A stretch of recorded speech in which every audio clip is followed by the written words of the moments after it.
الحمدللہ رب العالمین والصلاة والسلام علی حبیبہ محمد وآلہ وصحبہ اجمعین اما بعد فاعوذ باللہ من الشیطان الرجیم بسم اللہ الرحمن الرحیم قال اللہ تعالی فی القرآن الکریم والفرقان الحمید یتلو علیہم آیاتہ ویزکیہم ویعلمہم الکتاب والحکمہ اللہم سبحانک لا علم لنا الا ما علمتنا انک انت العلیم الحکیم مولایا صلی وسلم دائما ابدا علی حبیبک من زانت بہ البصر۔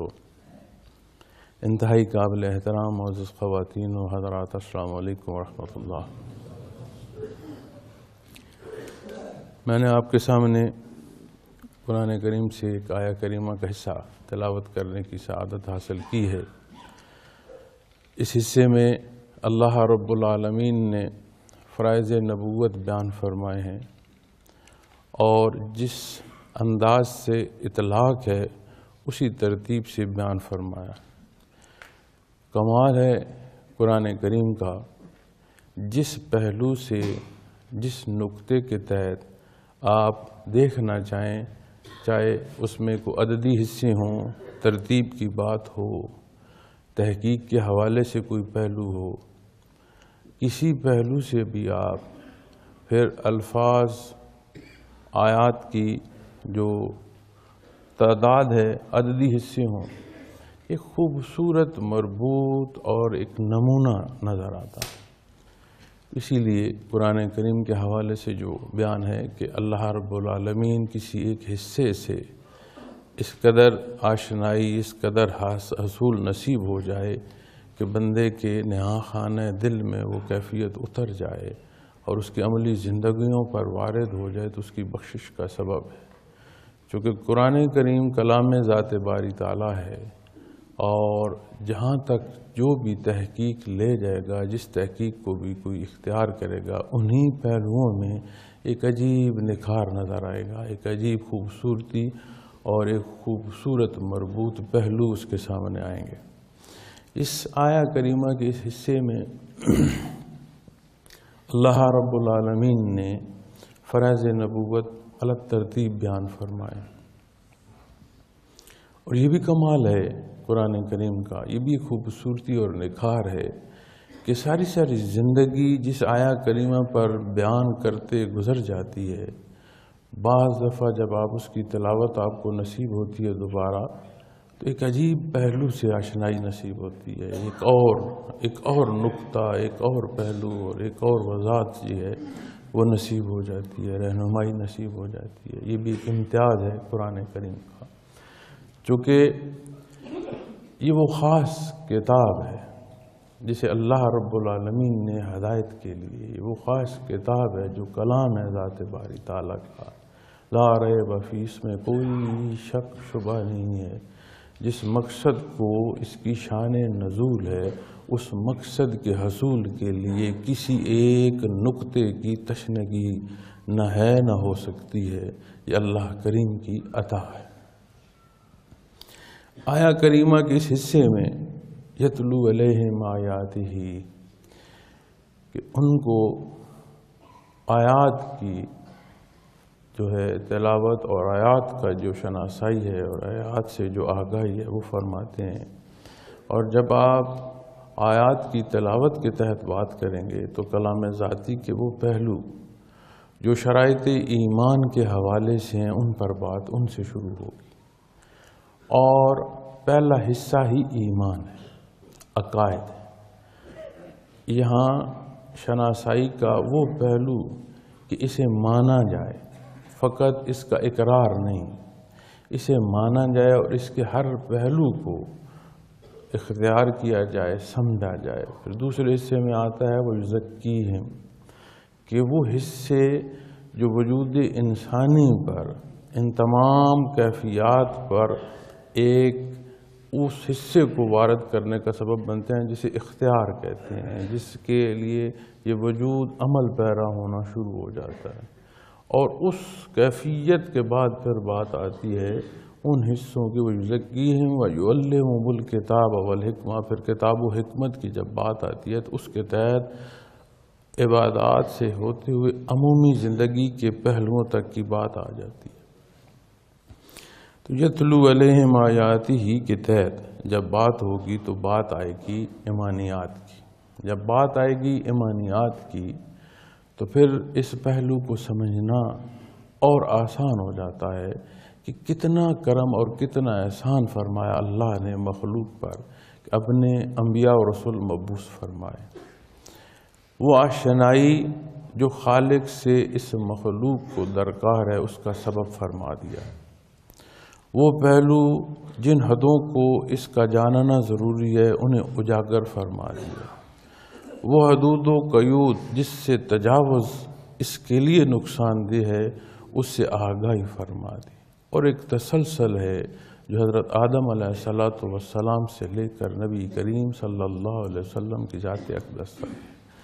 آپ صلی اللہ علیہ وسلم کی احادیث مبارکہ میں یہ بیان ہے اور مفہوم عالی ہے کہ اگر نبوت ایک تعمیر ہو، ایک عمارت ہو، اس کی آخری سل جو ہے اس میں جو بقایا رہتی ہے وہ آپ صلی اللہ علیہ وسلم نے فرمایا کہ وہ آپ کی صورت میں اللہ نے پوری فرما دی۔ اور ختم نبوت پر جب بات ہوتی ہے تو میں نے ایک بڑا خوبصورت پہلو اور خوبصورت انداز حضرت رحمۃ اللہ تعالیٰ علیہ سے سنا، اکثر آپ بیان میں فرماتے تھے۔ وہ فرماتے تھے کہ ختم نبوت سے جو بہتر پہلو عرض کرنے کا ہے وہ تکمیل نبوت ہے، کہ وہ نبوت کی عمارت جو اللہ رب العالمین نے مخلوق میں عطا فرمائی تھی اس کی تکمیل ہوگی، ختم نہیں ہوگی، وہ مکمل ہوگی، اس کی تکمیل ہوگی۔ تو اپنا اپنا انداز ہے، اپنی اپنی محبت ہے اور نزاکت کی بات ہے کہ جتنی محبت میں حلاوت بڑھتی جاتی ہے، جتنے رشتے میں نزاکت بڑھتی جاتی ہے، اتنے انداز گفتگو سے لے کر اپنے جو برتاؤ تک کے پہلو ہیں ان سے وہ چیزیں عیاں ہوتی جاتی ہیں۔ اللہ رب العالمین ہمیں معاف فرمائے، ہم کمزور لوگ ہیں اور اس نے احسان فرمایا کہ ہمیں کیفیات محمد رسول اللہ صلی اللہ علیہ وسلم کے بحر سے بھی منسلک فرمایا۔ اللہ پاک ہمیں وہ محبت کے درجے عطا فرمائے آپ صلی اللہ علیہ وسلم کی ذات سے کہ ہم بھی کامل ایمان کے ہمیں بھی نصیب ہو سکے۔ چونکہ نبی کریم صلی اللہ علیہ وسلم کا ارشاد عالی ہے کہ تب تک کامل ایمان نہیں ہے جب تک اپنی ذات، والدین، اولاد، تمام مخلوق سے آپ صلی اللہ علیہ وسلم کی ذات جو عزیز تر نہ ہو سکے۔ آپ صلی اللہ علیہ وسلم کی جو محبت ہے اور جو تعلق ہے وہ تمام جو ہمارے ذاتی حیثیت کے حوالے سے رشتے ہیں اور جو محبتیں ہیں اور جو تعلقات ہیں ان تمام تعلقات کی حیثیت ثانوی ہو جائے اور اولیت جو ہے وہ بحیثیت امتی آپ صلی اللہ علیہ وسلم سے حاصل ہو جائے تو یہ کامل ایمان کے حصے ہیں۔ جب بات آئے گی ایمانیات کی تو ایک اصول اسی ترتیب سے جو سمجھ آتا ہے وہ یہ آتا ہے اللہ رب العالمین کرم فرمائے، احسان فرمائے، مضبوط ایمان اور عقائد عطا فرمائے جس پر پھر انحصار آتا ہے عبادات کا۔ جب ایمان مضبوط ہے، آپ عمومی زندگی کے معاملات سے لے لیں کہ کہیں کوئی کمی بیشی ہو رہی ہو تو جس جگہ پر قوانین کا اطلاق جو ہے وہ مضبوط ہو تو وہاں لوگ جھجک جاتے ہیں کہ کوئی تجاوز نہ کیا جائے، اور جہاں قوانین کا اطلاق کمزور ہے تو وہاں پر اپنی مرضی اختیار کر رہے ہوتے ہیں۔ اور یہ چیزیں ہم نے اپنے معاشروں میں، اسی انسانی بستیوں میں، اسی انسانی رہن سہن میں دیکھتے ہیں اور روزمرہ سے اگر غور کریں تو ان چیزوں میں سے گزرتے ہیں۔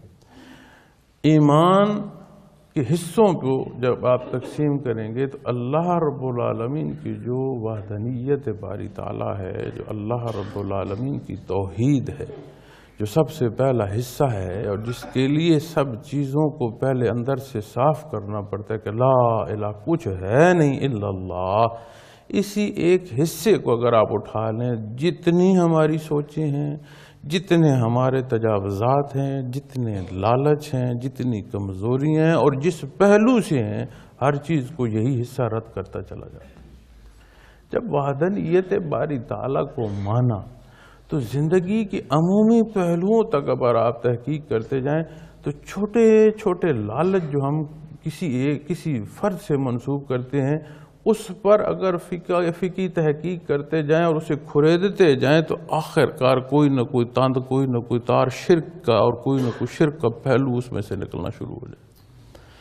چونکہ ہر حصہ ضروریات سے لے کر ان پہلوؤں تک جو بعد میں ضرورت پیش آنی ہے، وہ سارا کچھ جو عطا ہے وہ کس طرف سے ہے؟ اللہ رب العالمین سے، اور وہ عالمین کا رب ہے، اور یہ اس کی شان ہے کہ اس نے جو پیدا فرمایا، جو عوارضات ساتھ منسلک فرمائیں، ان کی تکمیل کے جو ذرائع اور عطا، یہ اس کی شان ہے، اور اس شان سے باہر جب کوئی حصے منسوب کرے گا تو وہ کمزوری کی طرف جانا شروع ہو جائے گا، وہ اپنی بد نصیبی جو ہے اسے ابھارنا شروع کر دے گا۔ تو اللہ رب العالمین ان حصوں میں محفوظ فرمایا، اور ایمان کی وہ کیفیت نصیب ہو کہ بندہ بہت واضح اور بہت مضبوط جو عقائد ہیں اور شرائط ایمان ہیں ان پر پابند رہے۔ آپ اخروی حصے کا جو روز معاشر کا حساب ہے اسے دیکھ لیں۔ میں جب مختلف جگہ پر بات کرنے کا موقع ملتا ہے، اب آپ سے گفتگو ہوتی ہے، تو کوشش کرتا ہوں کہ جہاں سے کوئی بات مجھے سمجھ کے لیے مل جائے تو وہ غنیمت ہے، اچھی بات کہیں سے ملے تو ضرور سننی چاہیے، سمجھنی چاہیے۔ لیکن جب بحث ہو رہی ہوتی ہے اور اس میں ہمارے معاشرے، ہمارے ملک، ہمارے قوم، ہمارے حالات پر جب بات ہو رہی ہوتی ہے اور ویسٹرن ممالک میں ہو رہی ہوتی ہے اور ہمارے ہی لوگ کر رہے ہوتے ہیں، تو اس میں دیکھتا ہوں کہ فقط جو قانون کا اطلاق ہے اس نے ان لوگوں کو پابند کیے ہوئے ہیں۔ یہ ہو نہیں سکتا کہ حق کے باہر انسان جو ہے وہ انسانیت کی جو اعلیٰ قدریں ہیں انہیں حاصل کر سکتے، یہ ہو نہیں سکتا۔ چونکہ اسلام ذات کو نفی کرتا ہے، اور ایمان کے اس حصے پر سب سے پہلا جو حصہ ہے اور جو سب سے بڑی بات ہے وہ یہ ہے کہ جو کچھ ہے اللہ کی ذات ہے۔ وحدانیت باری تعالیٰ جو وہ پہلا قدم ہے شرائط ایمان کی طرف، وہ پہلا ماننا ہے، اور اس ماننے کی کیا مضبوطی ہے، کتنا اعلیٰ ہے، اتنی ذات کی نفی ہوتی چلی جاتی ہے۔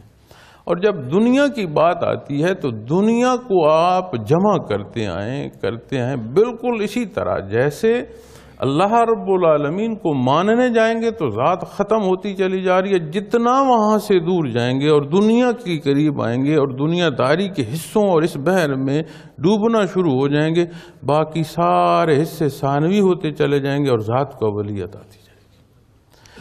اب جب ذات کو اولیت ہے تو یہ کیسے ہو سکتا ہے کہ وہ مخلوق دوسروں کے لیے بہتر سوچے یا اپنی پسند و ناپسند کو دوسروں کے لیے قربان کر دے؟ تو پھر دیکھنے سے یہ چیز اور اس میں رہنے سے یہ چیزیں سامنے آ جاتی ہیں کہ وہ قوانین کا اطلاق کہ سزا ہوگی، وہ پابندی اور وہ ڈر ہے جو اس مخلوق کو جو حق سے دور ہیں تو کسی حدود و قیود میں بھی رکھتا ہے۔ یہ الگ بات ہے کہ ان قوانین کی تحقیق کو بھی جائیں گے تو وہ آپ کو ملیں گے 14 صدیاں پہلے جو نبی کریم صلی اللہ علیہ وسلم نے ارشاد فرمایا، اس سے باہر کوئی دنیا میں کامیابی کے حصے ہیں نہیں۔ تو میں اکثر یہ سوچتا ہوں وہاں جب یہ ایسی گفتگو یا بحث ہوتی ہے، بلکہ میں سوال بھی کئی دفعہ دوستوں سے کر دیتا ہوں، میں کہتا ہوں کہ اگر آپ کچھ وقت کے لیے یہ جو قانون آپ کا ہے اسے لفٹ کر لیں، اسے ہٹا دیا جائے، یہ اعلان ہو جائے کہ جو جس کا جی چاہے کرے اور اسے کوئی قانونی جو گرفت ہے وہ نہیں آئے گی، کچھ قانون کا شکنجہ اسے نہیں پکڑے گا، نہیں گرفتار ہوگا، سزا نہیں ہوگی، تو آپ کتنے دن آپ کا یہ نظام جو آپ کہتے ہیں کہ بڑے تربیت اور بڑا پڑھا لکھا معاشرہ ہے اور بڑی اعلیٰ قدریں، انہوں نے کہا جی، میں نے کہا ایک ہفتہ نکل جائے گا، وہ کہتے ہیں نہیں آپ ایک ہفتے کی بات کرتے ہیں، آپ گھنٹہ نہیں کر سکتے ایسا۔ تو جب ایک گھنٹہ وہ قانون جو جزا سزا کا ہے وہ اگر اٹھا لیا جائے تو وہ مہذب معاشرے جن کی مثالیں ہمارے اپنے لوگ دیتے نہیں تھکتے، وہ اتنے وحشی ہو جاتے ہیں کہ وہیں کی زندگی جو ہے وہ محال ہو جاتی ہے۔ اور اس کی مثالیں موجود ہیں کہ کئی دفعہ جو ڈیزاسٹرز، نیچرل ڈیزاسٹرز آ جاتے ہیں، بہت طوفانی بارشیں آ گئیں، سیلاب آ گئے، تو اس میں جب ایسا ہوتا ہے کہ قانون کی گرفت کم ہوتی ہے تو الیکٹریسٹی چلی جائے رات کو، تو کئی دفعہ ایسا ہوا ہے کہ آدھا شہر جو ہے اس میں فساد ایسے پیدا ہو جاتے ہیں کہ حیران ہو جاتے ہیں کہ اتنی دیر میں اتنے زیادہ جو ہیں وہ وارداتیں ہو گئیں۔ تو پھر میں یہ بڑا واضح چیز سمجھ آتی ہے، اور اس کو گفتگو میں وہاں ساتھیوں سے عرض بھی کرتا ہوں کہ یہیں سے آپ دیکھ لیں کہ جب بندہ حق سے دور ہے تو اسے باندھ رکھو، جو ہی اس کا باندھنا اور اس کا وہ کاٹ دیا جانا ڈھیلا ہوگا تو وہ وحشی ہوتا چلا جائے گا۔ کیوں؟ اس لیے کہ اسے جو کچھ بھی ہے اس پسند یا جو کچھ بھی لحاظ ہے وہ ثانوی حیثیت ہے، اولیت اس کی ذات ہوگی کہ مجھے کیا چاہیے۔ تو جب ایمان کے حصوں کی طرف آئیں گے تو شرائط ایمان پر جب کامل یقین ہوگا تو اس کی نشانی جو ہے وہ عبادات ہے۔ جب یہ کہا جاتا ہے نا کہ مجھ سے نماز نہیں پڑھی جاتی، مجھ سے عبادات جو ہیں وہ مشکل ہیں، تو میں بڑی کوشش کرتا ہوں اور بڑا تکلیف میں ہوں، یا کوشش کرتی ہوں اور بڑی تکلیف میں ہوں، تو ممکن نہیں ہو پاتا کہ میں ذکر کر سکوں، میری نمازیں جو ہیں وہ رہ جاتی ہیں، اور مجھے اس پہ بڑا دکھ ہے۔ اب یہ کیسا دکھ ہے اور کیسی تکلیف ہے جو نماز کی پابندی کی طرف نہیں لا رہی؟ تو یہ بھی محض ایک دھوکہ ہے جو ہم اپنے آپ کو الفاظ کے لبادے میں دے رہے ہیں، وگرنہ پھر ڈھونڈنا یہ چاہیے کہ میری عبادات اگر رہ رہی ہیں، مجھے یہ بھی لحاظ نہیں ہے کہ فرائض کیا ہے، سنت کیا ہے، نفل کیا ہے، تو اس کی تو شان کریمی ہے، وہ تو نفلوں پر اتنی عطا فرماتا ہے کہ بندے کی پسند ناپسند ڈھل جاتی ہے اللہ جل شانہ کی پسند و ناپسند میں۔ بندہ دیکھنا اسے پسند کرتا ہے جسے اللہ رب العالمین پسند فرمائے، سننا اس بات کو پسند کرتا ہے جس کی اجازت عند اللہ ہو، وجود ان پہلوؤں اور ان باتوں اور ان حصوں کو اختیار کرتا ہے اور اس طرف قدم اٹھتے ہیں جو عند اللہ مقبول ہو، دوسرے حصے پسند ہی نہیں رہتے۔ اور اس کا حصہ نفل پر بیان کیا جا رہا ہے کہ نفل عبادت کرتے کرتے اللہ رب العالمین اتنا منظور اور مقبول فرماتے ہیں کہ اسے وہ کیفیت نصیب ہو جاتی ہے جو فنا فی اللہ کی ہے، کہ اس کی پسند و ناپسند ڈھل جاتی ہے، اللہ جل شانہ کے حکم کے تحت آ جاتا ہے۔ اور جب وہاں سے نکل آیا اور اس کی وہ کیفیت جو ایمان کی وہ مضبوطی کی نہیں ہے، تو پھر وہ یہاں بھی یہ کہہ رہا ہے کہ فرائض کی ادائیگی میں بھی وہ کہہ رہا ہے کہ مجھے بڑی شرمندگی ہوتی ہے، مجھے بڑا دکھ ہوتا ہے کہ میں نماز نہیں پڑھ پاتا۔ عزیزان من، اگر نماز پابندی سے پڑھنی ہوتی تو پھر اس کارگاہ حیات میں امتحان کیا تھا؟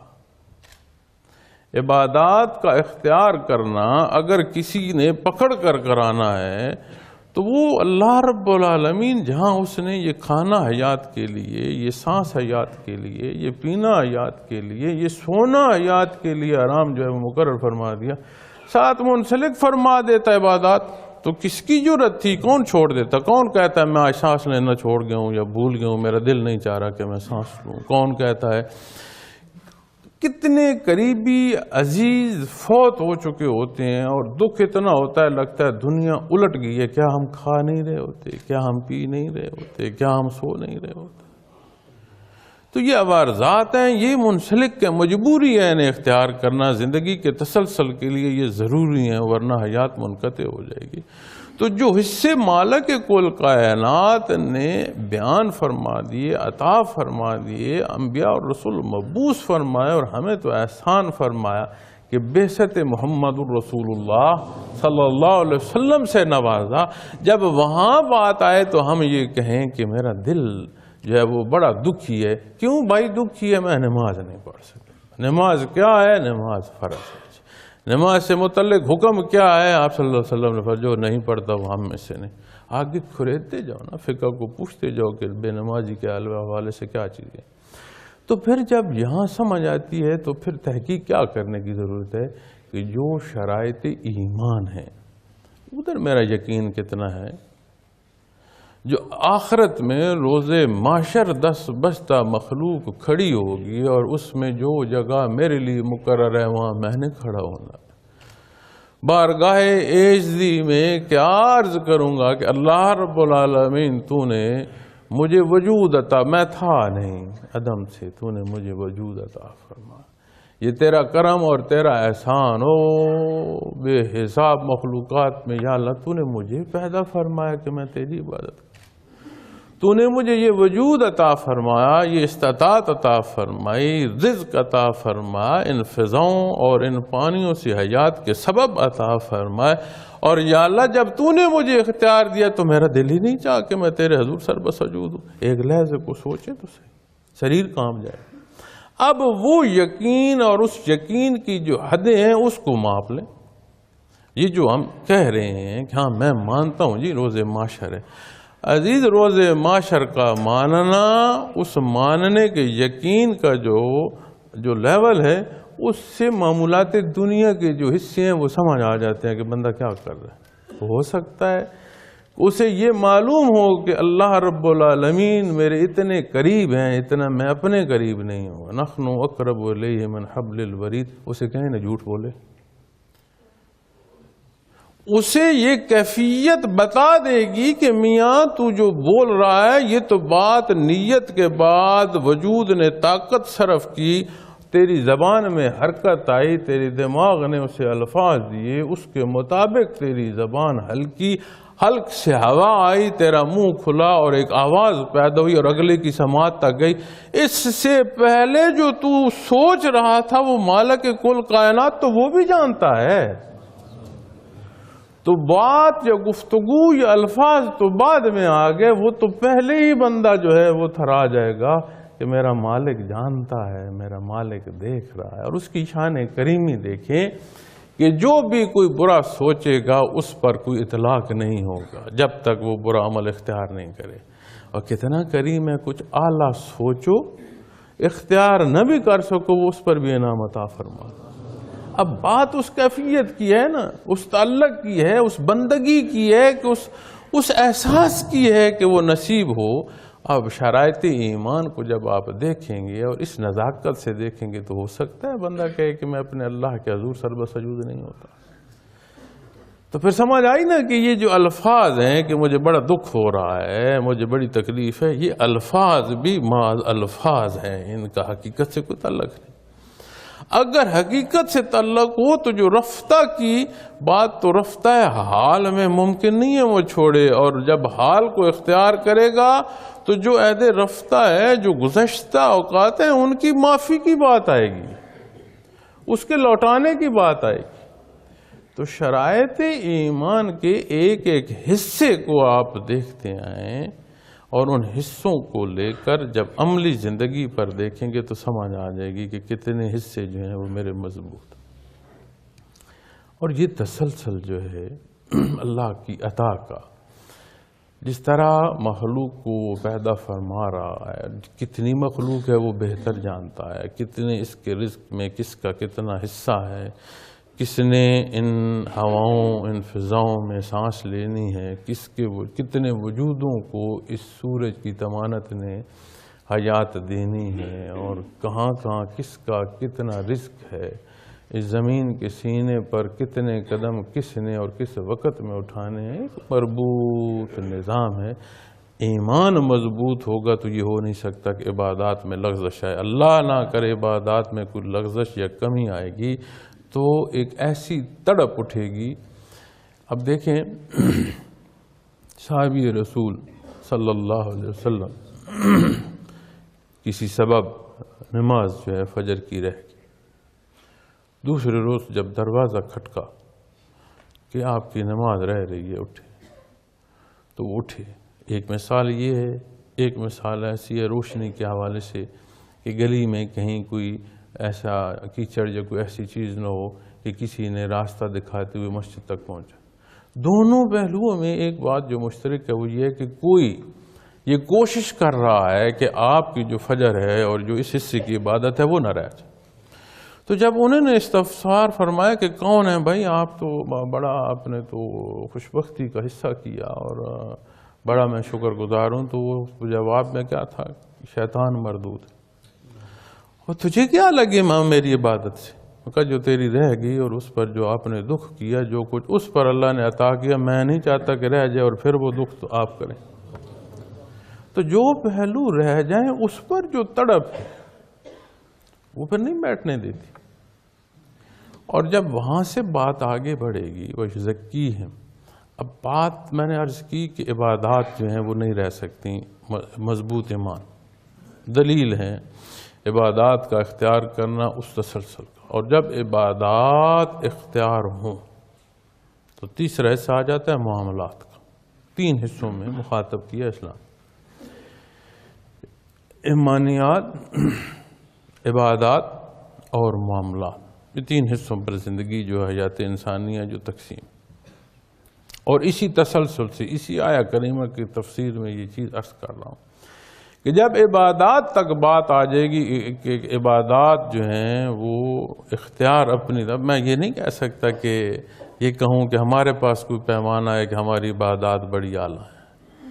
اعلیٰ عبادات کے اختیار کرنے کی کوشش اور نیت تو ہو سکتی ہے. اپنی کم مائگی کا اظہار تو ہو سکتا ہے نا کہ بار الہ میں کمزور ہوں، میرا وہ خشوع خضوع نہیں ہے جو تیرے حضور جو عبادات کے لیے جو لائق ہو. میں جیسا بھی ہوں بار الہ میں تیرے حضور حاضر ہوں، تو کرم فرما، تو احسان فرما. اب جب عبادات مقبول ہوں تو معاملات میں کیا فرق آئے گا؟ کہ ہو نہیں سکتا کہ معاملات دین حق سے تجاوز میں، یہ ہو نہیں سکتا. اجر اور ثواب جو اللہ رب العالمین دار دنیا میں اور موقع پر جو مزدوری عطا ہوتی ہے وہ اتباع محمد الرسول اللہ صلی اللہ علیہ وسلم. دنیا جیسی بھی گزر جائے، جو زیر و بم بھی حیات میں آئیں، کیا ہمیشہ کے لیے؟ ایک عارضی اور لمحاتی ہے. ایک مسافر کا سفر ہے اور سفر کی جو دوران قیام کی جگہ ہے، تو اس مسافر جو ہے وہ اس مسافت کے درمیان جہاں جہاں اس کا قیام ہوتا ہے اسے منزل نہیں سمجھ لیتا. اگر منزل سمجھ لے تو مسافر نہ رہا، منزل جو ہے وہ منزل نہ رہی، تو وہ تو بھٹک جائے گا. اور اس پر دنیا میں بھی کوئی تبصرہ کرے گا تو اسے عقل مند نہیں کہے گا، اسے بے وقوف کہا جائے گا، اسے ناسمجھ کہا جائے گا، اسے بے عقل کہا جائے گا کہ جا کہاں رہا تھا، مقصد کیا تھا، کھو کدھر گیا، نہ آگے کا رہا نہ پیچھے کا رہا. تو جب عبادات مقبول ہوں گی تو عند اللہ جو موقع پر اجر اور ثواب نصیب ہوگا وہ معاملات اس پہلو کے نصیب ہوں گے جو اللہ کو پسند ہے. اس حصے کو بندہ اپنے لیے پسند کرے گا جسے نبی کریم صلی اللہ علیہ وسلم نے پسند فرمایا. فنا فی الرسول کی کیفیت کیا ہے؟ بعض لوگ جو اس شعبے سے نہیں ہیں اور تصوف کو اس درجے کی سمجھ نہیں رکھتے کہ اس کی باریکی کو سمجھ سکیں اور اس کی بحث سے وہ چیزیں حاصل کر سکیں. چونکہ جو شعبہ نہ ہو، جب اس کی بحث کی جائے اور بحث بھی سمجھنے کو نہ کی جائے، اعتراضی پہلوؤں پر کی جائے، تو مزید بندہ دھوکے کھاتا ہے، مزید چوٹیں لگتی ہیں، وہ اور دور ہوتا ہے. تو جب فنا فی الرسول کی کیفیت پر بات کرتے ہیں تو اس پر وہ پہلوؤں کو نہیں سمجھ پاتے. تو اسی طرح ایک دفعہ مجھ سے کسی نے بات کی اور اس نے، چونکہ ساتھی بھی کئی دفعہ اپنی سادگی میں بیان کر رہے ہوتے ہیں اور میں دیکھتا ہوں کہ کئی دفعہ کوئی ذکر کو بیٹھا ہے تو وہ کیمرہ اٹھا کر لگے ہیں اس کو، عزیز تو بیٹھ کر ذکر کر، تو کیمرے وہ لوگ ذکر کر رہے ہیں تو اس شوق میں لگا کہ میں ذکر کو ویڈیو بنا کر تو چڑھا دوں. جنہیں دکھا رہے وہ جانتے ہیں اس کو. جو اس پر تبصرہ کریں گے ان کا وہ تبصرہ جو ان کے لیے بدبختی اٹھائے گا اس میں تو شمار نہیں ہو جائے گا. تو ان چیزوں اور ان چیزوں کی نزاکت کو ضرور دیکھا کریں.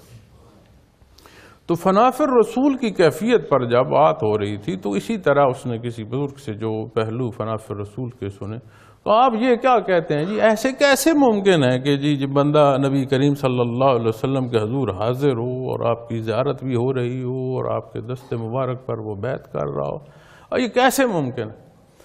میں نے کہا عزیز اس بات کو چھوڑ دو، یہ تیری سمجھ میں نہیں آئے گی. میں تمہیں فنا فی الرسول کی کیفیت عرض کرتا ہوں. فنافر رسول جو ہے اس کی کیفیت یہ ہے کہ اسے پسند ہی وہ بات آئے گی جس کی اجازت نبی کریم صلی اللہ علیہ وسلم نے دی۔ وہ اس پہلو کو اختیار نہیں کرے گا جس سے روک دیا ہے نبی کریم صلی اللہ علیہ وسلم کی سوچ، اس کا مزاج اس طرح ڈھل جائے گا کہ اس کے عمل پابند ہو جائیں گے، نیت سے عمل تک ان حصوں کو، زندگی کے ایک ایک پہلو کو ویسے اختیار کریں گے جیسے اختیار کرنا نبی کریم صلی اللہ علیہ وسلم نے بیان فرمایا۔ میں نے کہا یہ ہے۔ مزید دیکھنا چاہتے ہو کیا ہے نبی کریم صلی اللہ علیہ وسلم کے فنافر رسول کی کیفیت کیا ہے؟ میں نے کہا یہ کلام ذاتی، کان خلقہ القرآن، کہ جو نبی کریم صلی اللہ علیہ وسلم کا خلق عظیم ہے وہ قرآن کریم۔ جب پسند ناپسند ڈھل گئی تو کیا نصیب ہوا؟ قُلْ إِن كُنتُمْ تُحِبُّونَ اللَّهَ فَاتَّبِعُونِي يُحْبِبْكُمُ اللَّهُ۔ وہ باتیں، وہ پہلو جو عند اللہ مقبول ہیں، اس کا کرم آ جاتا ہے۔ فنافر رسول کی کیفیت ہی ہے۔ اور اس بات میں، اسی تفسیر میں ایک ضمناً بات بھی آپ سے عرض کرتا جاؤں کہ میں نے یہ بھی دیکھا ہے کہ جب تربیت کی جا رہی ہوتی ہے ساتھیوں کی، تو انہوں نے ایک ٹارگٹ ذہن میں ایسے رکھا ہوتا ہے کہ میں فنافر رسول کی کیفیت تک پہنچ جاؤں۔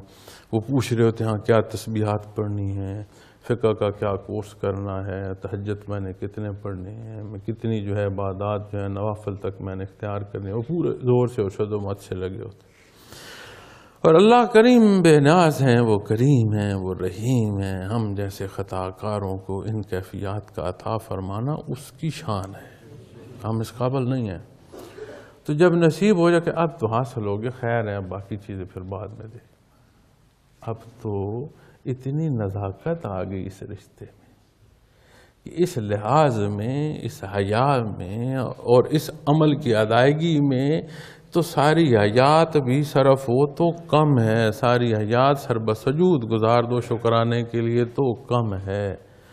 چاہے جائے کہ اس بات کو سوچنا شروع کر دو، اور اگر اس بات کو سوچو گے تو پھر وہ پہلو سامنے آ جائے گا کہ عبادت کرتے کرتے جنات میں سے شیطان فرشتوں میں جا بیٹھا، اور فرشتوں میں عبادات کرتے کرتے عرش پر جا بیٹھا۔ اور کیا اللہ رب العالمین کو نہیں معلوم تھا کہ اس نے مردود ہونا ہے؟ اس کی ذات تو علیم۔ جب وہ اس کا اندر ظاہر ہوا تو اطلاق اس کے ظاہر پر ہوا، وہ مردود ہوا۔ تو جب ہم یہ لے کر بیٹھیں گے کہ ہاں اب تو میں فنافر رسول ہوں گا، اس کو بھی بتاؤ میں فنافر رسول ہوں، اس کو بھی بتاؤ فنافر، آؤ تمہیں میں دعا دے دوں، تو کیا وہ ایمان کے حصے، وہ نزاکتیں کہاں ہیں جو نیا خانہ دل میں پیدا ہونی ہے کہ میرا اللہ تو شاہد ہے، میں اپنے بارے میں اتنا نہیں جانتا جتنا میرا مالک جانتا ہے، میں اپنے ذات کے خود اتنے قریب نہیں ہوں جتنا قریب میرا رب العالمین ہے، میرا اللہ پاک ہے۔ تو پھر فنافر رسول کی جو کیفیات ہے اس پر کیا سمجھیں؟ تو اس لیے یہ عرض کروں گا کہ فنافر رسول کی جو کیفیت ہے اسے اللہ کا احسان سمجھیے، اس کا کرم اور احسان ہے، اور اس کی عطا اور اس کی کرم سے یہ ناصر ہے۔ اور اس نے جو تسلسل عطا فرمایا، جو اسباب عطا فرمائے، ان لوگوں کو جو اس نے طاقت عطا فرمائی ہے، ہم جیسے گناہگاروں کو وہ لے گئے ہیں۔ تو یہ چیزیں اپنے اسباب کے حوالے سے یہ ضرور خیال رکھا کریں۔ تو بات جو میں کر رہا تھا وہ یہ کر رہا تھا کہ جب عبادات مقبول ہوں گی تو معمولات دنیا جو ہیں وہ ویسی ہو جائیں گی جیسے اللہ کو پسند ہے، ویسی ہو جائیں گی جن کی تعلیم نبی کریم صلی اللہ علیہ وسلم نے فرمائی۔ اب جب بات کیفیات پر آئے گی تو تینوں تسلسل میں تعلیمات محمد الرسول اللہ صلی اللہ علیہ وسلم کے اختیار کرنے، اور پھر کیفیات محمد الرسول اللہ صلی اللہ علیہ وسلم کا نصیب ہونا، اور پھر معمولات کا ان پہلوؤں میں ڈھل جانا جو نبی کریم صلی اللہ علیہ وسلم کی پسند ہے۔ اس میں ایک ایک حصہ اپنی اپنی جگہوں پر اتنا ہی اہم ہے جتنا اللہ رب العالمین نے اسے جس کا جو مقام عطا فرما۔ اب بات جب کیفیات کی آئے گی تو جیسے آج ہم ماہانہ اجتماعات پر ہیں، یہ ایک تسلسل ہے، یہ ایک ترتیب ہے، یہ اور اس کا کرم ہے کہ یہ جو حق اس نے حضرت آدم علیہ السلام سے لے کر نبی کریم صلی اللہ علیہ وسلم تک یہ جو کرم اور احسان فرمائے مخلوق پر، یہ جو اسباب مہیا فرمائے اور اتنے عظیم کہ ہمیں اپنی ذات سے شناسائی ان اسباب سے عطا فرمائی۔ جب تکمیل نبوت ہے تو پھر روز معاشر تک اس کے تحت ایسے سبب ہوں گے جو مخلوق تک حق پہنچاتے رہیں، ہر ایک تک حق پہنچتا رہے گا۔ اب اس کے حصے میں ہے، اس کی اپنی نیت ہے کہ وہ کس پہلو کو اختیار کرتا ہے۔ تو پابند تو اللہ رب العالمین نے فرمایا نہیں، اسی لیے تو یہ فرمایا جاتا ہے دین کے پہلو میں حیات کے حوالے سے کہ زندہ رہنا اور مذہب کا اختیار کرنا، ہر ایک کو حق حاصل ہے، اور جو اختیار کرے گا اس کے حضور جا کر اپنا جواب دے لے گا، وہ جانے اس کی مخلوق جانے، اس لیے کسی سے جھگڑے کی ضرورت نہیں ہوتی۔ تو جب بات ان حصوں کی آئے گی اور اس تسلسل کی آئے گی، تو جو اللہ نے ہمیں مشائخ اعظام کی صورت میں اپنے برگزیدہ بندے عطا فرمائے، یہ وہ تسلسل ہے جو خالق نے مخلوق تک ایک سبب بنائے ہیں حق پہنچانے کے۔ تو نبی کریم صلی اللہ علیہ وسلم کی جو تعلیمات ہیں، جو علوم ظاہر ہیں اور جو کیفیات باطنی ہیں، اس کے سب سے پہلے جو امین ہیں وہ صحابہ کرام رضوان اللہ علیہم اجمعین۔ اور جب وہاں کی بات آئے گی تو آپ زندگی کے ہر پہلو کا جو عظیم ترین حصہ سبق حاصل کر کے اختیار کرنے کا وہیں سے آپ کو نصیب ہوگا۔ اب خیر القرون کا تسلسل اور خیر القرون سے لے کر آج تک ایک تسلسل ہے۔ علوم ظاہر بھی آپ کو جگہ جگہ درس و تدریس کی صورت میں ملیں گے، دعوت و تبلیغ کی صورت میں ملیں گے، اجتماعی اور انفرادی حصوں میں ملیں گے، اور کیفیات کا جو شعبہ ہے یہ بھی آپ کو اسی تسلسل سے ملیں گے، کہیں انفرادی حیثیت سے ملیں گے اور کہیں اجتماعی حیثیت سے ملیں گے۔ دونوں پہلو ساتھ آ رہے ہیں، اور حق بھی ساتھ آ رہا ہے اور ناحق جو ہے وہ اس کی بھی اپنے انداز ہے، وہ بھی چال چل رہا ہے۔ تو جب حق کی بات آئے گی اور ان کیفیات کی بات آئے گی تو پھر جیسے آج ہمارا اجتماع ہے، تو یہ نہیں بات کہ ہم عمومی جو گفتگو ہے تربیت کے حوالے سے بات کر کے اور ہم دعا کر کے اٹھ جائیں، نہیں، ہمیں چاہیے کہ جب یہاں ہم مرکز میں حاضر ہوں، جب یہاں مرکز میں جمع ہوں، تو اپنا موازنہ ضرور کرتے رہیں۔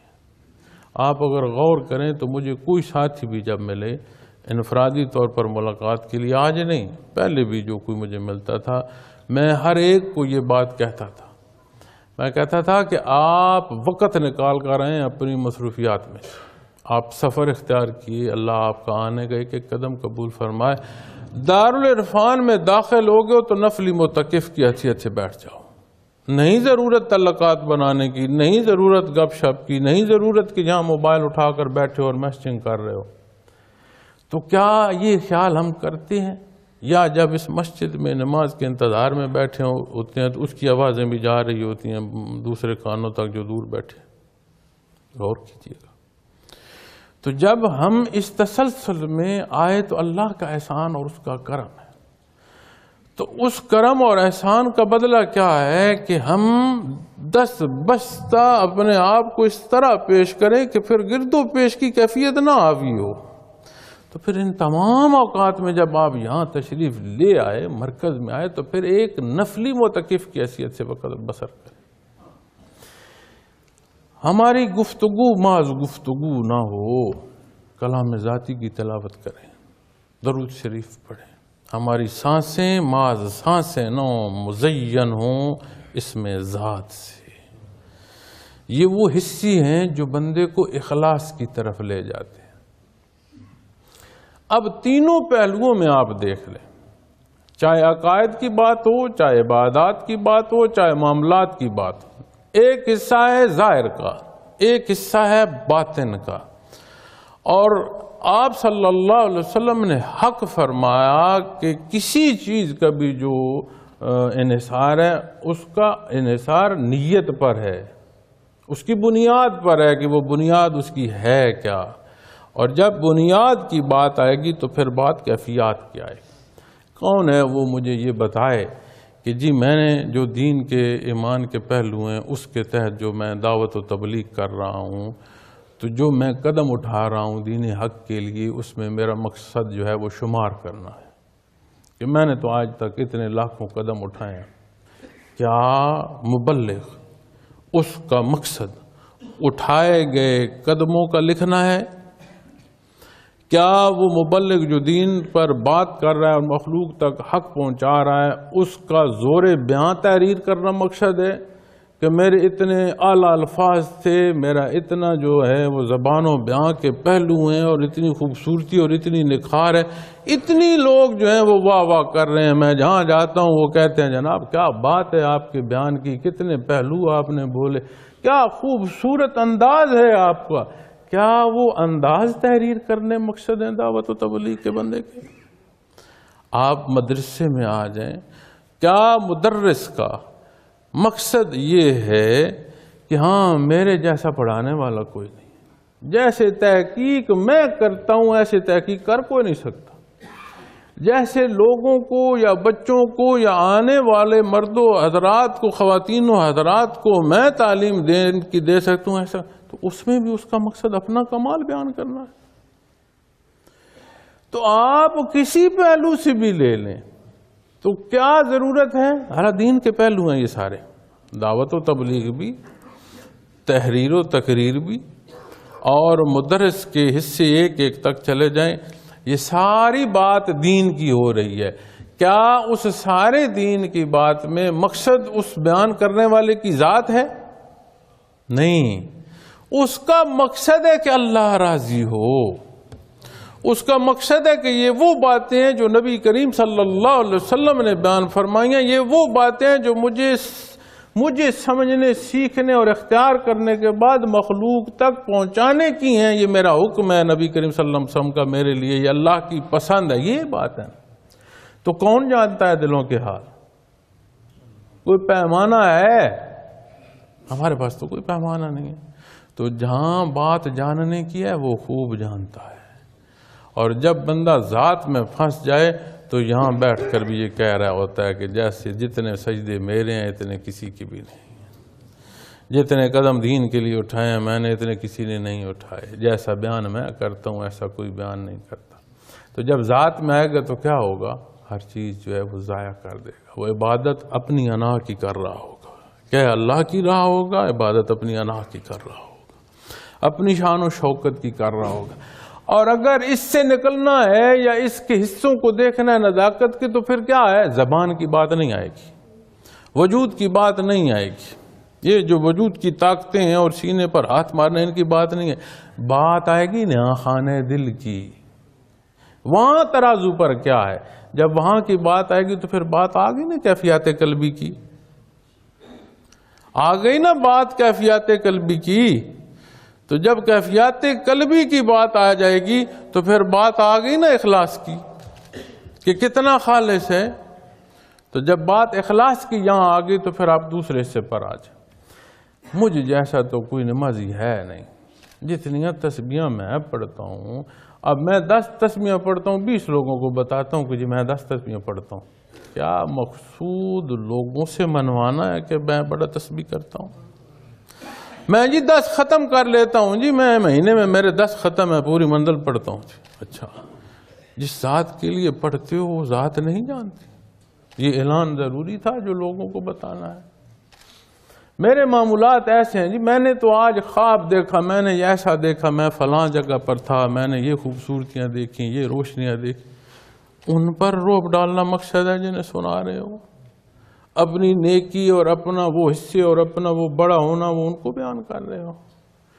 کسی پہلو سے ہوتے ہوئے جب آپ یہاں پہنچیں گے تو یہاں جب بات آئے گی عبادات کی، میں سجدے اس لیے نہیں کر رہا کہ کوئی دیکھے، میں تو سجدے اس لیے کر رہا ہوں، ارزاں ہوں کہ سبحان ربی الاعلیٰ، بے شک وہ اعلیٰ ہے، وہ لائق ہے عبادت کے، اس نے پسند فرمایا ہے، اپنے حبیب کو مبعوث فرمایا ہے، اسے پسند ہے کہ میں اپنا سب سے جو بڑی جگہ اس نے مجھے عطا فرمائی ہے، یہ اپنی پیشانی، میں اس کے حضور سر بسجود رکھ دوں، ٹیک دوں اسے زمین پر، اور عرض کروں کہ بار لا تو اعلیٰ ہے اور کوئی بر تو سب سے بڑھ کر ہے۔ اور یہ حصے کس کے مابین ہیں؟ مالک اور مخلوق کے۔ کوئی مراد نہیں ہے کہ لوگ کہیں ہاں بڑا عبادت گزار ہے، نہیں بھائی۔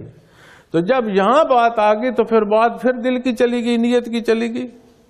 عبادات کا جو پیمانہ ہے وہ انداز بیان نہیں ہوگا، انداز تکلم نہیں ہوگا، اس کا انحصار ساری ادائیگی کا نیت پر ہوگا، اور نیتوں کے حال اللہ خوب جانتے ہیں، اللہ کی ذات علیم ہے۔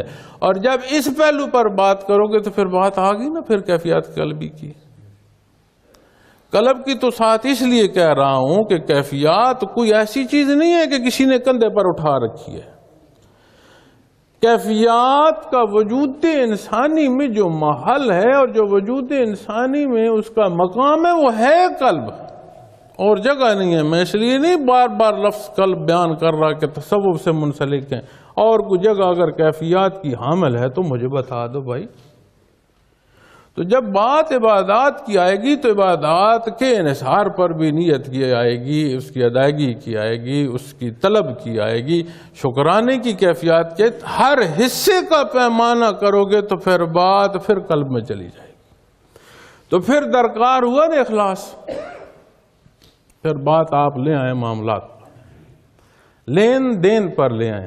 کتنے لوگ دیکھے ہیں ہم نے، اللہ ہمیں معاف فرمائے، ہم جب آپ بازار میں جاتے ہیں نا، اللہ معاف فرمائے، یقین مانے کئی دفعہ دل خون کے آنسو روتا ہے کہ جتنی بڑی داڑھی رکھ کر بندہ سودا سلف کر رہا ہوتا ہے اتنا زیادہ بندہ تھڑبکتا ہے۔ ہماری پنجابی میں کہیں بدک جاتا، اس کو تھڑبکتا کہتے ہیں ہماری پنجابی میں، کہ یار پتہ نہیں یہ سارا حلیہ تو ایسا ہے کہیں مجھے دغا نہ دے، کیا حال کہاں پہنچ۔ اچھا، پھر اس میں جو نقطہ عرض کرنا چاہتا ہوں وہ یہ ہے کہ جب معاملات کی بات آئے گی، اعلیٰ اخلاق کی بات آئے گی، تو جب اعلیٰ اخلاق کی بات آئے گی، اس لیے اعلیٰ اخلاق ہے کہ لوگ مجھے کہیں یہ بڑا اچھا ہے، یہ تو بڑا اعلیٰ ظرف انسان ہے جی، اس جیسا اور اچھا ہے کوئی۔ لوگوں کو سلام اس لیے کروں کہ لوگ کہیں کہ ہاں جی یہ تو بڑا اسلام پر عمل کرنے والا نیک اور صالح آدمی ہے، اس لیے لوگوں کی مدد کروں، لوگ کہیں ہاں جی غریب پرور ہے بڑا، اللہ نے اس کو دیا ہے جی، اللہ اس کا دل بھی بادشاہ ہے، اس لیے معاملات بہتر کروں نہیں، اس لیے بہتر کروں کہ اللہ نے حکم دیا ہے، نبی کریم صلی اللہ علیہ وسلم نے تعلیم۔ کہاں پیمانہ لے جاؤ گے اس چیز کا؟ جب پیمانے پر لے جاؤ گے تو پیمانہ پھر بات کیفیات کی آئے گی، اور کیفیات کا گھر پھر کیا ہے؟ پھر کیفیات قلبی نہ کہوں تو کیا کہوں؟ اور جب کیفیات قلبی کی بات آئے گی عزیزان من، تو کون ہے جو یہ کہہ دے کہ جب بات اخلاص کی آئے گی یا خالص ہونے کی آئے گی تو اس کی حد مقرر کر دو گے کہ جی خالص ہونے کی حد یہ ہے۔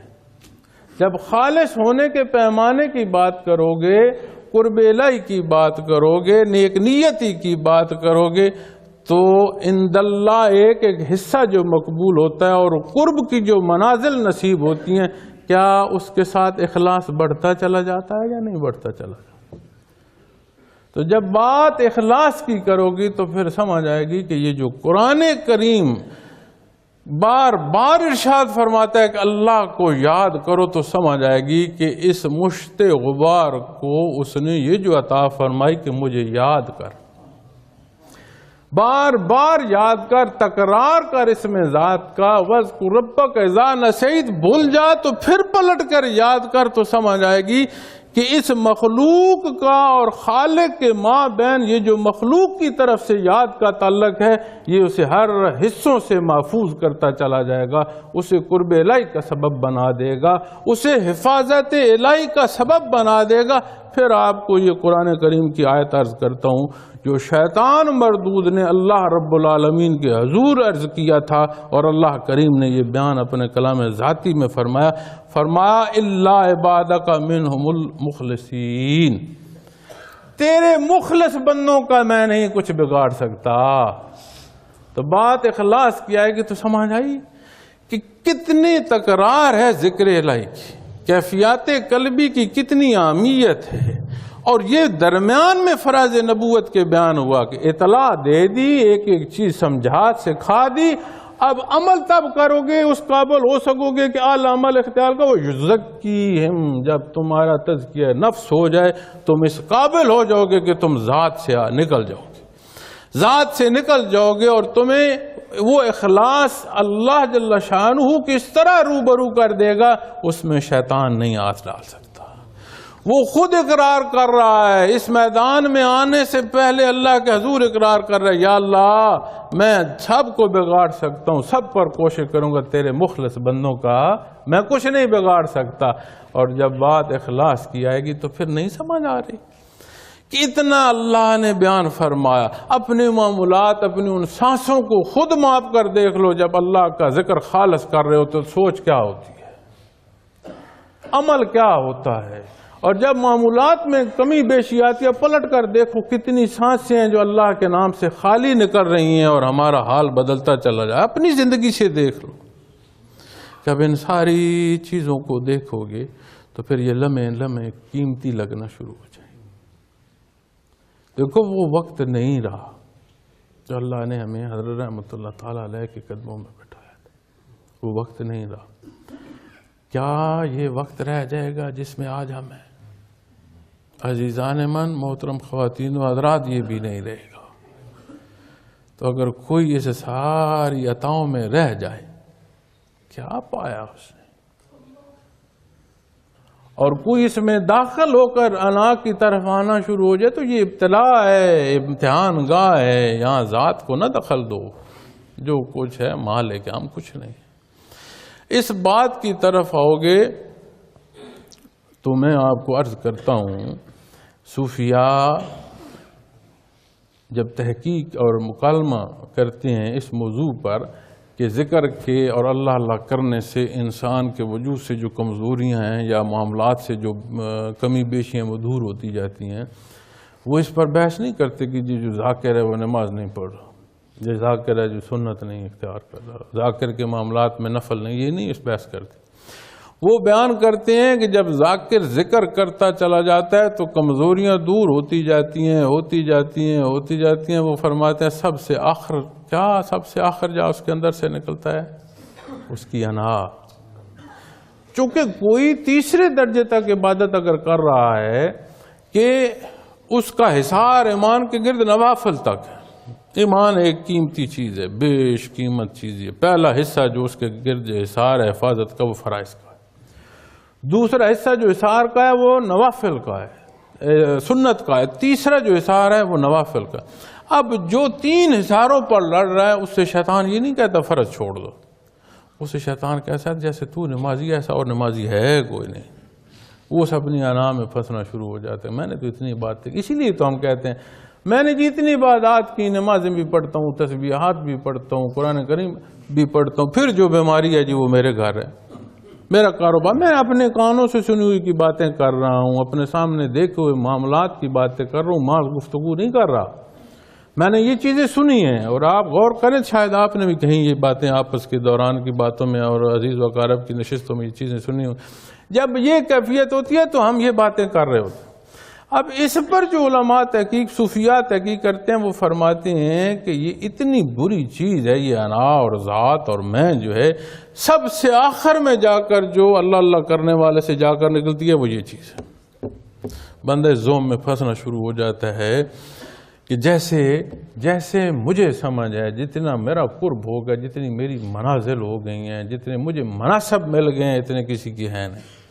تو تبھی تو کہتے ہیں نا، اب غور کریں، مشائخ اعظام حضرت رحمۃ اللہ تعالیٰ علیہ لگ بھگ 83 سال آپ کی عمر مبارک تھی، اور حضرت قاسم فیضات رحمۃ اللہ تعالیٰ علیہ کی بھی جو عمر ہے وہ لگ بھگ 83 سال۔ بڑے حضرت رحمۃ اللہ علیہ کے آخری ایام جو مجھے یاد ہیں، میں نے کوئی بات ایسی نہیں دیکھی جو دین کے علاوہ وہ بات کر رہے ہیں۔ عمومی گفتگو میں بھی دین بیان فرما رہے ہوتے تھے، اور جب بیان فرما رہے ہوتے تو بیانی دین فرما رہے ہوتے تھے۔ اور حضرت کے ساتھ جو میری زندگی حصے بسر ہوئے ہیں، اس میں نہیں، یہ ساری مخلوق، آپ میں سے بھی بہت سارے لوگ اس دن یہاں بیٹھے ہو گئے جب آخری بیان فرما رہے تھے، اور انہوں نے آخری بیان جب ختم کیا تو الفاظ یاد ہیں، انہوں نے فرمایا اور اب میں نہیں بول سکتا۔ اگر غور کرو نا تو حضرت رحمۃ اللہ علیہ نے آخری بیان کا اختتام پتہ ہے کس بات پر کیا ہے؟ اب اور وجود میں طاقت نہیں ہے کہ بول سکوں۔ تو آپ غور کریں، ایسی ہستیاں جن کے سانس ٹوٹنے کو ہیں وہ اللہ اور اللہ کے رسول کی بات کرتی رہی ہیں. شاید ہو نا تو اس بات کی بھی شاید ہو کہ حضرت رحمۃ اللہ علیہ کو بھی کہنے والوں نے کہا کہ اب میرے سبق آپ سے آگے چلے گئے ہیں. وہی لوگ کہہ رہے تھے نا جن کی انگلی پکڑ کر انہوں نے چلائی تھی. تو یہ انا کتنی بری چیز ہے. تو ایسے لوگ بھی آپ کے درمیان بیٹھے ہوں گے جنہوں نے یہ باتیں سنی دیکھی ہوں. بات کی تو میں نے بھی کئی باتیں دیکھی. تو جب اس بحر میں اترو تو اللہ کا شکر ادا کرتے ہوئے اس کی رضا کے لیے محنت کرو. تو اس کے لیے کیا ضروری ہے؟ تو محنت لفظ یہ 4 حروف کا مجموعہ لے کر نہیں بیٹھ رہنا، اختیار کرنا ہے. عرفان میں آتے ہو تو سنتا ہوں، ذکر کے لیے بھی رات آیا ہوں تو سن رہا تھا گفتگو اور گفتگو شنید اور گپ شپ سن رہا. خانہ خدا میں ہم بیٹھے، کیا حاصل ہو جائے گا میں پوچھ لوں گا ہاں بھائی محترم تیرا کیا حال ہے، تیرا سفر کیسا رہا، تیرا کل کا پروگرام کہاں ہے، تو نے بستر کہاں لگایا. فون تو نہیں ضرورت. خانہ خدا میں بیٹھے ہو، ذکر کے لیے صفحے بنا رہے ہو. کیا ضروری ہے کہ میں اپنے کیفیت پر رہوں؟ ذکر شروع ہو رہا ہے تو اس سے پہلے میں اپنا قلب کرنا شروع کر دوں. جب ذکر شروع ہو تو میں ساتھ چل تو پاؤں. ہمیں تو انگلی پکڑ کر جب چلا جاتا ہے تو لڑکھڑاتے قدموں سے بچہ ساتھ چل رہا ہوتا ہے، ہم لڑکھڑاتے قدموں سے بھی ساتھ نہیں چل پا رہے ہوتے. اسی لیے تو کہتے ہیں کہ راسخ سبق ضروری ہے. راسخ اور کیا ہوتا ہے؟ جب راسخ سبق کی بات آئے گی تو کوشش کیا کریں. جب آپ مرکز آتے ہیں تو اس اوقات کو ضائع نہ کیا کریں. ساری دنیا کی مصروفیات سے نکال کر آپ اپنا وقت یہاں لائیں. سفر کیا، ایک نیت باندھی جائیں، اس نیت کی تکمیل کے لیے جو حصے ضروری ہیں انہیں اختیار فرمایا کریں. کیا ہو جائے گا جی 2 باتیں میں مجھ سے کوئی راضی ہو جائے؟ اللہ کو راضی کرنا ہے. اور یہ ظلم ہے جو یہ کہتے ہیں نا کہ انسانیت مذہب ہے. جی لوگ راضی کریں. ہو نہیں سکتا جو اللہ کی رضا کو نہ چل رہا ہو وہ مخلوق کی رضا حاصل کر سکے یا اس سے مخلوق کو فائدہ ہو سکتے. یہ جھوٹ ہے، یہ منافقت ہے. مخلوق کو بھی انسانوں کو بھی اس سے فائدہ ہوگا جو مالک کل کائنات کی رضا کو چلے گا. وہاں سے انداز ملیں گے، ذات کی نفی وہاں سے کرنے کو حکم ملے گا. مخلوق خدا کے لیے اپنے فرائض کی ادائیگی کا حکم عند اللہ ملے گا، نبی کریم صلی اللہ علیہ وسلم کے دربار سے ملے گا. اور کسی جگہ نہ حق ہے نہ حق ہو سکتا ہے، اور کسی مسافر کی مسافت سے کسی کو کوئی سکھ ہو نہیں سکتا. اور یہ حق ہے. اور نہ ماننے والوں نے تو خیر القرون میں بھی نہ مانا. نہ مانو بھائی، نہ مانو. کیا غزوہ بدر میں میدان بدر اور اس کا ارزار کے بعد اس گڑھے پر جس میں ابو جال اور اس کے حواری ساتھ اور اس کے ساتھی ساتھ اس گڑھے میں پھینکے گئے، وہاں کھڑے ہو کر نبی صلی اللہ علیہ وسلم نے نہیں پوچھا تھا بھائی آج سناؤ جو اللہ کا وعدہ تھا حق پایا کہ نہیں؟ تو پھر کیا نہیں پوچھا جائے گا وہ وعدہ حق ہوگا کہ نہیں ہوگا؟ تو اس کا کرم، اس کا احسان. پھر اس رشتے کی نزاکت کو سمجھیے. اللہ رب العالمین کا اپنا نظام ہے. ہم اپنی ترتیب سے جو اس نے عقل دیا، جو اس نے سمجھ دی، جو حالات دیے، اس کے تحت ہم بہتری کے حوالے سے بھی اپنی سمجھ اور خود سے تبدیلیاں کر رہے ہوتے. میں نے پوری کوشش کی اور اللہ شاہد ہے، اللہ شاہد ہے. میں نے پوری کوشش کی کہ سالک ہو اور شیخ ہو، بیچ میں کوئی نہ ہو. اور میرا اللہ شاہد ہے. میں نے اس پر یہ بھی کوشش کی کہ میں منتظم کی حیثیت سے بھی بیچ میں نہ ہوں. اور اب میری جو سارے میں نے دیکھا اور الحمدللہ کسی کو کوئی درمیان میں کوئی پھر ایسی رکاوٹ نہیں رہی. پورے نظام میں سلسلہ عالیہ کا جو نظام ہے اب گلوبلی ہے پوری دنیا میں. اور اللہ کا شکر ہے کہ وہ چکڑا الگ کے دور افتادہ گاؤں سے جو حضرت رحمۃ اللہ علیہ نے یہ پودا سینچا تھا حضرت قاسم فیضات کا، اللہ نے ایسا سبب بنایا. کوئی وقت ایسا ہے نہیں 24 گھنٹوں میں جہاں کہیں نہ کہیں اللہ اللہ نہ ہو رہی. ایک تسلسل بن گیا ہے پوری دنیا میں. یہ ایک اللہ اللہ کا تسلسل بن گا. ایک جگہ قلب ہو رہا ہے، پھر اگلے حصے میں جہاں جہاں سورج جا رہا ہے، جہاں جہاں رات ہو رہی ہے، تغیر و تبدل میں ایک تسلسل چل رہا ہے اور گلوبلی چل رہا ہے. اس کا احسان اس سارے نظام میں نے کوشش کی بیچ میں کوئی نہ رہے. اور میں نے یہ بھی دانستاً کوشش کی کہ کسی بزرگ کی تضحیک نہ ہو، اس کا لحاظ رہے. جو شاگرد ہے وہ شاگرد رہے، جو استاد ہے وہ استاد رہے. استاد رہے، شیخ نہ بنے. یہ ضرور کوشش کی اور میری خواہش تھی. اور یہ باتیں میں نے بولی نہیں ہیں، لیکن میں نے باعزت طریقے سے اور مناسب انداز سے اسے میں نے نظام میں اپنے کام امور میں. اب پتہ ہے میرا اگلا کیا حصہ تھا؟ اب میں نے کہا میں نے سالک اور شیخ کے درمیان جو کمی بیشی تھی اسے میں نے بہتر کرنے کی کوشش کی. اور اب میری خواہش تھی کہ میں اب سالکین کو اس طرح سینچوں، ان کی ایسی تربیت کروں کہ شیخ اور تمہارے درمیان جو تعلق ہے وہ کتنا نازک ہے، اس میں کتنا خیال رکھنا اس نزاکت کا. اب یہ میری دانستاً کوشش ہونی تھی، میں نہیں جانتا تھا.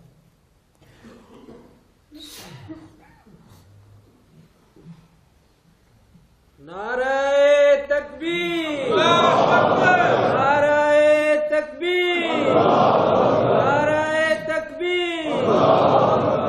اللہ رب العالمین کا نظام ہے، اللہ خوب جانتے ہیں. اور حق ہے جو عند اللہ ہوتا ہے وہ حق ہے، اور ہم راضی ہیں اللہ کی رضا.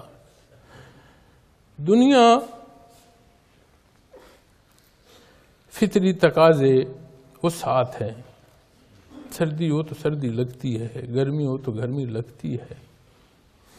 یہ نہیں ہے کہ کوئی شکوہ شکایت ہے، لیکن چوٹ لگے تو دکھ لگتا ہے. یہ ایک فطری تقاضا ہے. انشاءاللہ ہم کوشش کریں گے کہ جو شیخ رحمۃ اللہ تعالی علیہ نے جو تربیت کی، جو حکم دیے، جس طرف کے اشارے دیے، انشاءاللہ ہماری زندگیاں لگیں گی اس طرف. تو جو بات کہنا چاہ رہا تھا وہ یہ تھی، میں نے نہیں دیکھا. میں حضرت رحمۃ اللہ تعالی علیہ کے ساتھ اکثر ہم سفر رہا، آپ کی خدمت پر مامور رہا. آپ جب بھی بڑے حضرت جی کے پاس جاتے تھے اور آپ اکثر جاتے تھے، حالانکہ اجتماعات نہیں رہے تھے کیونکہ ساتھیوں کا وہاں جانا ضروری نہیں ہے. شیخ کا اپنے شیخ کے مابین جو رشتہ ہے اس میں اور سالکین کی ضرورت نہیں ہوتی، نہ ان کا وہاں کچھ ہے. انہوں نے جو حاصل کرنا ہے اپنے شیخ سے کرنا ہے.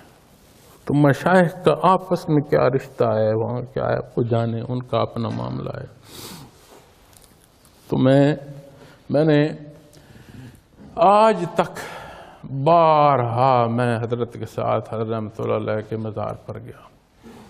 آپ کی حیات میں جب کیا تو اس میں میری یاد دھندلی ہے، لیکن مجھے یہ بھی سمجھ ہے کہ وہ جھک کر جانا، وہ خاموش بیٹھنا، حد ادب کا لحاظ رکھنا، لیکن یہ چیزیں مجھے تب بھی یاد ہیں. لیکن آج کی جو بات آپ سے کرنا چاہ رہا ہوں وہ یہ ہے، میں نے ایک دفعہ نہیں مجھے یاد کہ حضرت رحمۃ اللہ تعالیٰ علیہ کے مزار پر حضرت جی داخل ہو رہے ہوں رحمۃ اللہ علیہ تو آپ باوضو نہ ہو.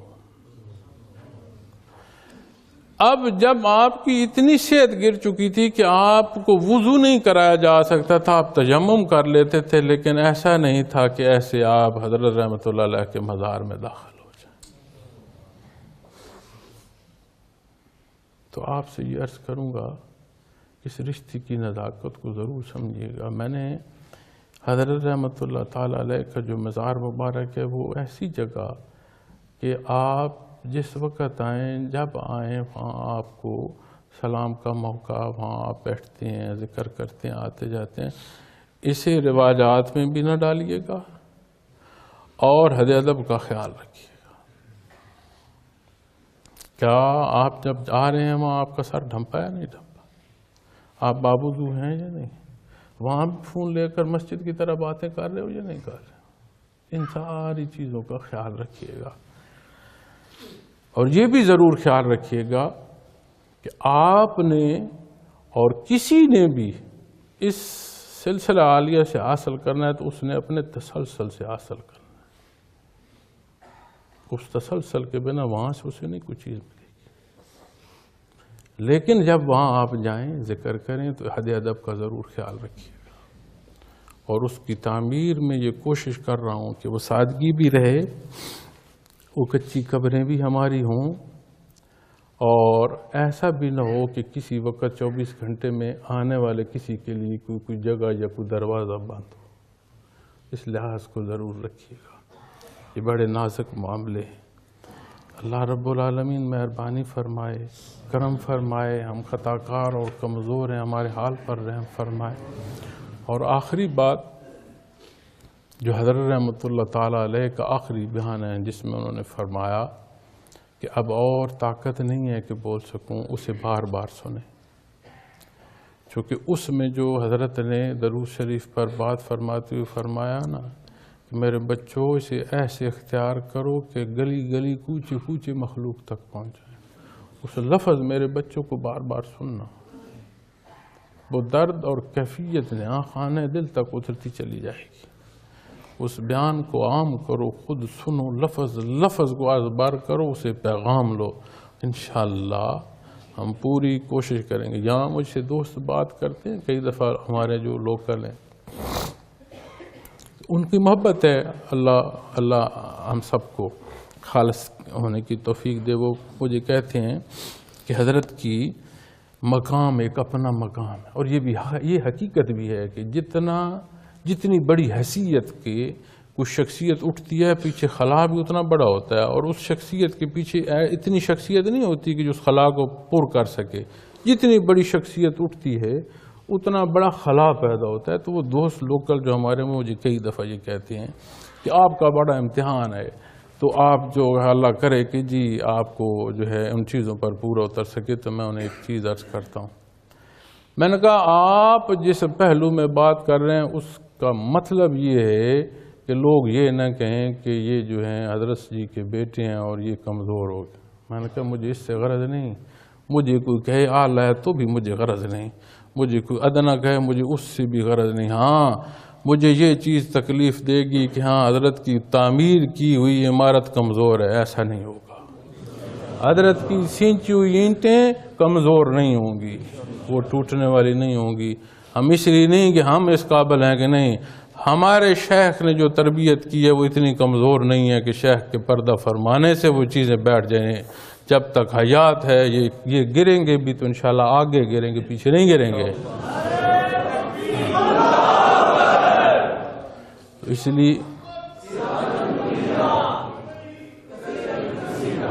اس لیے عرض ہے کہ اس رستے کے جو اصول ہیں، اپنے معاملات بہتری کے اسباب ذکر، اللہ کا ذکر کرو، مضبوطی سے کرو، راسخ لطائف پر کرو، راسخ مراقبات اختیار کرو.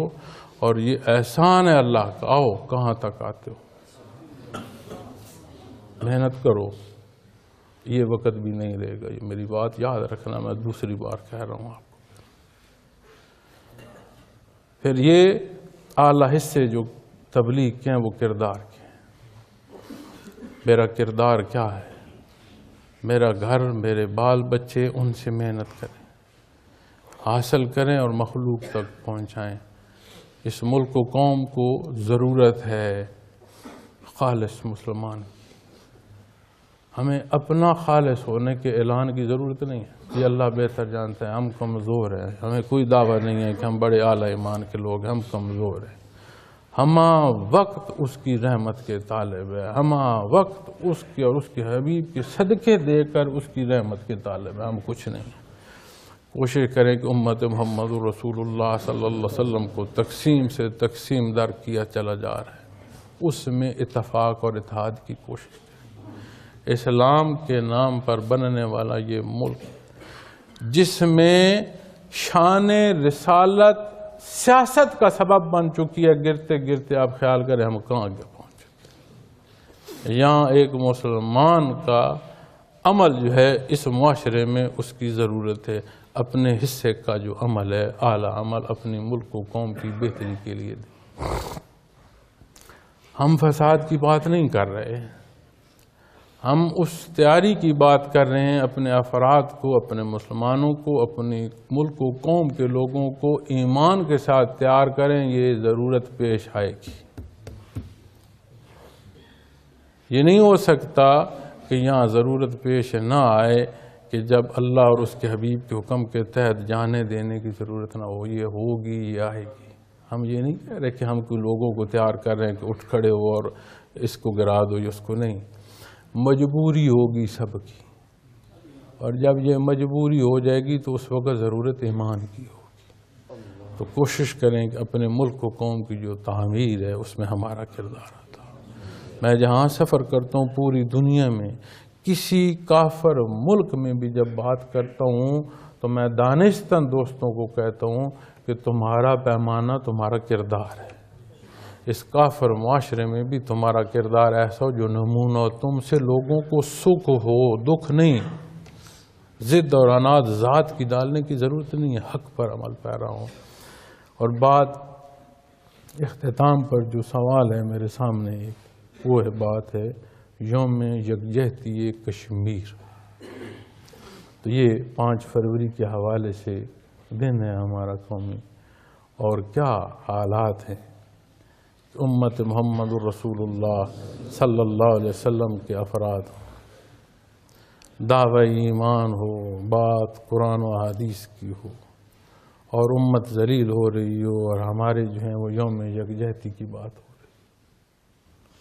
یہ یکجہتی ممکن نہیں ہے قرآن و سنت سے باہر۔